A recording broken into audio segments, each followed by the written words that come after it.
Well, good morning, everybody, and welcome to Nicole Sauce's Thought of the Walk. This is episode 45. I've had a couple of weeks of proving that Nicole can't count, apparently, so I keep saying the wrong episode number. A problem I could solve very easily by doing what? Actually looking at my channel and saying, hey, which one's published most recently? Yeah, sometimes that happens because I'll record a couple in advance so that I don't need to do these on Sunday. Hey, dogs, come back here. Chestnut, Cece. The dogs are running off because Sonny's with us today. And that just means I look at the channel and then I'm a number off and then I realize, oh, episode 43 was really episode 44. Today I want to just give you a quick view into homesteading and some things I've learned from homesteading that can be kind of applied anywhere. But I realized when I was on Unloose the Goose last night, episode 53 about self-reliance, that, well, I live a different life than style than a lot of people, right? But also, some of the things we do are things anybody can do to reduce their reliance on the power grid and a lot of other things. And it can make your life a lot better. And I was kind of laughing this morning as I looked at stuff. The first thing is specific to a homestead or anybody who heats with wood. If you heat with wood, you have a heat source. Well, if you have a wood stove, I mean, if you have a wood burning furnace, this is different. If you heat with wood though, usually the top of your wood stove is hot. And what you can do when the top of your wood stove is hot is put something on it and make it hot.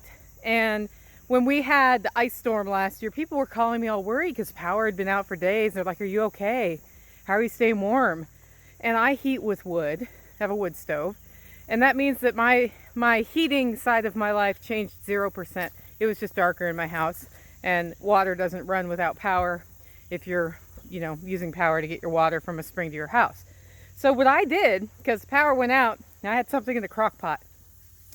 I borrowed my next door neighbor's enameled Lodge 6-quart Dutch oven, and he brought it up, and I put it on top of my wood stove. And I took the contents of the crock pot and I went bloop and I dumped it in there and I cooked a beef stew that was already in process on top of my wood stove. And when I did that, I was like, why don't I just do this all the time? This is stupid. Why am I even using power on the crock pot? I mean, it doesn't use that much power in the grander scheme of my life, but there's no reason all winter long if I'm crock potting that I can't just put an enameled Dutch oven on my wood stove and it heats it. And then the other thing that changed is that I do on-demand coffee, right? I have an awesome espresso maker. I make 1 cup at a time. You can tell I've had one this morning already, right? And it grinds it and I make fresh, awesome coffee. Well, when the power goes out, I use a French press or a pour-over cone. And to do that, I boil the water on my gas stove and pour it into the thing and it makes coffee. Well, I end up with coffee I want to keep hot, right? A really great way to keep coffee hot when you don't have power is a thermos. Well, I like really fresh by the cup coffee. I really do. And the pour over cone does 1 cup at a time. So what I figured out during the power outage was, hey, rather than use the French press and make a bunch of coffee, what I can do is make hot water, pour that in the thermos, and then every time I want a cup of coffee, get my cone, put the coffee grounds in it, pour over, and I have a cup of coffee. And then just because I'm a coffee nerd, I happen to have a hand-cranked coffee grinder, so I don't even have to have pre-ground green beans for this to happen, right? Literally changed my world. Again, this is something you can do at your house. If you're a coffee or tea drinker and you make it manually like that, a lot of people use those electric kettles. You turn the electric kettle on and it heats the water, you make your tea, and then later that afternoon you go back to that same kettle that usually has the same water in it, right? And you turn it back on and you boil that water and you make your tea or you make your coffee. Okay, well, here's a crazy thought. You could boil it once in the morning, pour it in a nice Stanley, nice thermos that keeps things hot for a long time.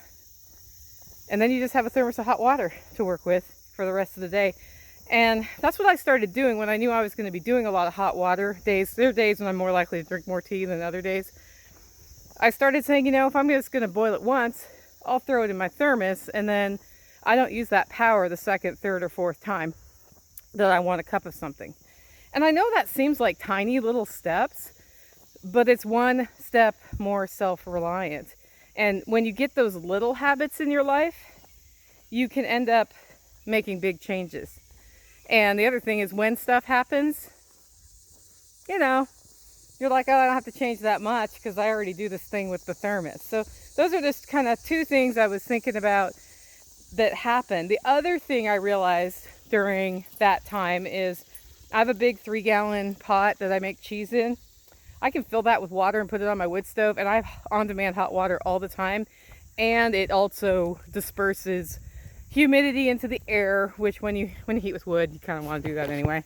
And so that's just another little homestead hack. These are all steps though, and that's, I think, the thing people forget about when we talk about self-reliance. We're like, okay, I need to cover my food, my water, my housing, my energy needs, my first aid, my health, all of those things, my animals. Those things all need to be covered, and I got to get it all done. Okay, well, no, you don't. You need to choose the one thing you can do. Just choose the one thing you can do. And there are a lot of little habits that take no time. I mean, storing hot water in a thermos takes no time, and if it's also 0 time dishes because water doesn't make your thermos dirty. Those little things that pull you back off the over-reliance on the constant appliance really do make a difference. And that doesn't mean don't use appliances if you want to. I mean, heck, I got a freeze dryer going right now. I did 2 kinds of soup and a salsa-like thing, and they were just about dry just about when I went to bed. So I added 12 hours of drying. That's more power I'm using right now, but I was pretty sure I was not going to make a good judgment call on that last night. Is what it is. I use that appliance. I love freeze drying stuff. That makes my life a lot easier. When I run out of milk this winter, I'm gonna have freeze dried milk, and I like milk in my coffee, so I can use that then, and I won't have to buy commercially produced milk, which means I'm reducing my exposure to the things they put in commercially produced milk, like thickeners and sweeteners. They're not even required to say they put that stuff in there anymore. Thank you, FDA. I know you got our backs, man. Thank you for that.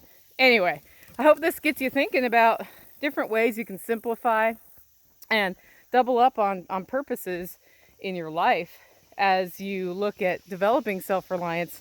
Sometimes self-reliance is changing how you live and how you do stuff. And the more you do that, the easier it is to say, you know what? If this all goes away, all the convenience, I've got it. Totally got it. And you'll have it in a way that doesn't mean you're also living out of a backpack in a tent, which while it might not be something that's horribly horrible, certainly a lot less comfortable than sitting in the living room with a wood stove and pot of water, keeping everything hot. Anyway, food for thought as we go into the weekend. I'll be back Sunday with another one. Make it a great week.